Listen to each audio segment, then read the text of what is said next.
You alright everyone, Ace here, Team RCC. So I thought I'd just show you this. I actually forgot I had this. Now this is a Banjig / storage box that was sent to me from Noah Ray from the States. Although there's another fella in America that makes these. I'm not quite sure who he is. I don't think he charges for them, he makes them. But I don't know, if someone could get hold of him, he might make you one, I don't know. But the way I'm doing this video is that it's something that you can make yourself, quite simple. So we've got a normal storage case here. It's one of them storage cases that has all the little slots and slats in it that you can take out and be removed, but they've all been removed. So as you can see, everything fits in here. We've got scissors, we've got these two clamps, and we've got these two little wooden dowels and a couple of bands that's in there for no apparent reason.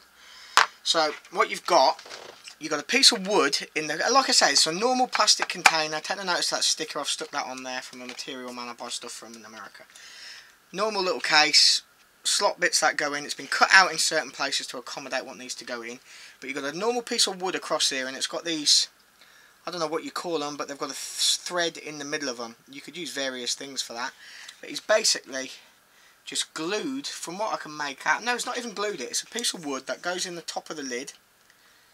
He's put these thread things in.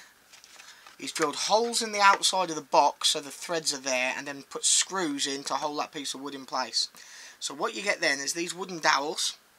They've got a thread glued in the bottom, a screw in the top, and what you do, you just screw them into those places on the top. Really, really simple. I might be making this sound complicated the way I'm talking, but trust me, it really isn't. I could make this in an hour.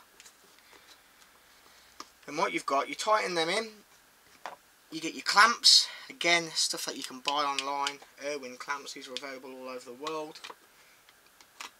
There's a hole in there which comes with the hole.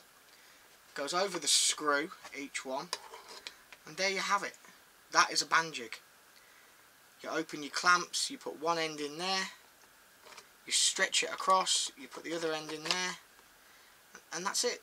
Job done, a Banjig. I know the gap looks kind of small, but you're pinching with the centre of the pouch and then the band, so there's plenty enough room there for doing a wrap and tuck. And then you take it off and do the opposite side, so there's plenty enough room to do it, one side at a time. But how simple is that?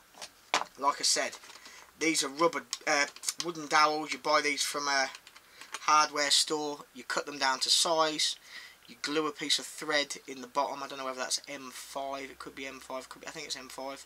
Screw that in there. Quite simple little things to make. I could make them in literally 10 minutes. The longest part of them would be the glue time for the threads. Like I say, very, very simple stuff.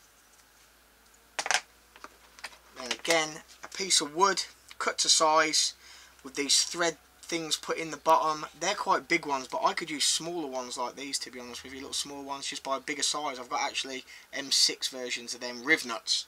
And what I do is I just drill a hole in the wood, glue the riv nut in through, job's a good one. Put your screws in the top of the box to hold the wood in place, and that's it, done. It's the simplest thing going. And what I thought, I mean, I don't really do, I've got to find a way of putting them back in now, because there is actually it's a bit of an art to doing it. There you go. Wasn't too bad. And the scissors go in there like that over the top. There you go. Under there. Job done. And you've got room for bands in there. But yeah, if I was going to make one for myself, I don't really use wrap and tuck no more.